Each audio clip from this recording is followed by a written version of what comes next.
Capítulo 9. Epílogo. Es muy común escuchar que la historia la escriben los vencedores. En Honduras, el golpe de Estado militar del 28 de junio fue consumado y los golpistas todavía se conservan en el poder. Sin embargo, la historia hasta ahora no parece ser de las cosas que pueden imponer. El uso de la represión, la persecución judicial, la brutalidad más impensable no sirvieron para esconder los hechos que se produjeron en aquel triste momento de nuestra historia. Se cuentan anécdotas de que el 3 de octubre de 1963, horas después de consumado el golpe de Estado, el doctor Modesto Rodas Alvarado, presidente del Congreso Nacional y virtual ganador de las elecciones venideras, se resistía a doblegarse mientras los militares lo conminaban a rendirse. En ese momento, Ramón Villeda Morales ya se encontraba en el exilio en Costa Rica y el cabo de la Guardia de Honor Presidencial Roberto Micheletti Baín ya había huido a su casa. Pasaron 17 años antes de que Rodas Alvarado pudiera regresar a Honduras y su movimiento político secuestrado por los traidores de aquel fatídico octubre. En los cálculos golpistas, incluso de la inteligencia militar norteamericana, el escenario sería similar con Manuel Zelaya Rosales. Después de su aparición en Costa Rica negando su renuncia y denunciando el golpe de Estado, el golpismo recurrió al recurso vil del soborno. El 29 de junio, horas después del crimen, se produjo una llamada al presidente que transmitió este mensaje: Presidente, ya todo esto está hecho. Hay que olvidarlo y seguir adelante. Díganos cuánto dinero necesita y se lo depositaremos en la cuenta que usted nos indique. Haremos los arreglos para ayudar a su reubicación. La respuesta de Zelaya: soy el presidente constitucional y lo único que haré es retornar a Honduras a retomar mis funciones. En este corto diálogo se definió el futuro de nuestro país, que todavía hoy se debate en una lucha sin cuartel contra la ignominia del golpismo hondureño, ahora devenido en narcodictadura. Las mentiras que repiten a coro todos los días los aláteres del golpismo, esos que hablan del heroísmo del cabo Micheletti, ocultan hechos que ayudan a entender el contexto en que se dieron los acontecimientos.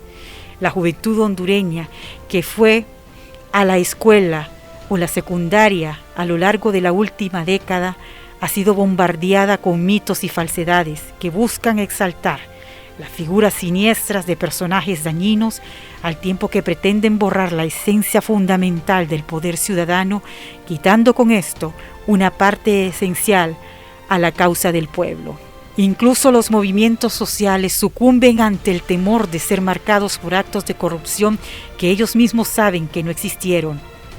El asunto del carretillazo se ha convertido en un caballo de batalla que utilizan aún hoy, 11 años después, y es su único recurso para responder cuando se les cuestiona sobre el saqueo de miles de millones de lempiras, sobre cientos de ciudadanos asesinados y miles que fueron condenados a la pobreza en nombre de la democracia, la propiedad privada, Dios y el libre mercado. El carretillazo es un recurso propagandístico desconceptualizado. A los militares se les hizo la transferencia de dinero para custodiar la consulta popular. Ellos se negaron a hacerlo después de recibir los fondos. El presupuesto para la consulta era exclusivamente un asunto de Estado. El carretillazo, no lo mismo que el poder ciudadano, ni lo mismo que el proyecto de consulta popular, y es absurdo pretender la rendición de cuentas ante los mismos criminales que rompieron el orden constitucional con un poquito de reflexión. No es esta una apología de aquel gobierno liberal, ni estamos diciendo que no existieron actos de corrupción en el mismo. Sin embargo, después de 11 años, con todo el aparato de administración de justicia a su disposición, los golpistas no pudieron establecer ninguna causa, y no es porque no hayan buscado. Han entablado cientos de juicios contra las mismas personas a las que les han contado las costillas una y otra vez, terminando invariablemente en nada. Si creyéramos por un segundo que su motivación es la justicia y no el sicariato judicial, les diríamos que posiblemente están buscando en el lugar equivocado e investigan a la gente que no es. Aquí buscamos plantear un debate a una hipótesis que tiene asidero nacional fácil de determinar. El golpe de Estado militar del 28 de junio del 2009 fue un ataque directo de Estados Unidos contra el ALBA.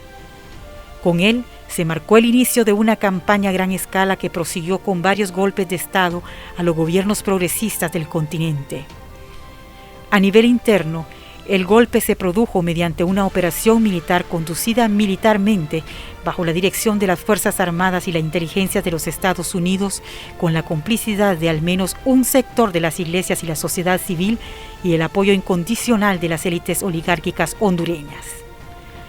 El golpe de Estado era el vehículo escogido por Estados Unidos contra el ALBA, por lo que ninguna de las acciones que hiciera o dejara de hacer el presidente José Manuel Zelaya Rosales o el gobierno del Poder Ciudadano cambiarían el rumbo de la decisión tomada.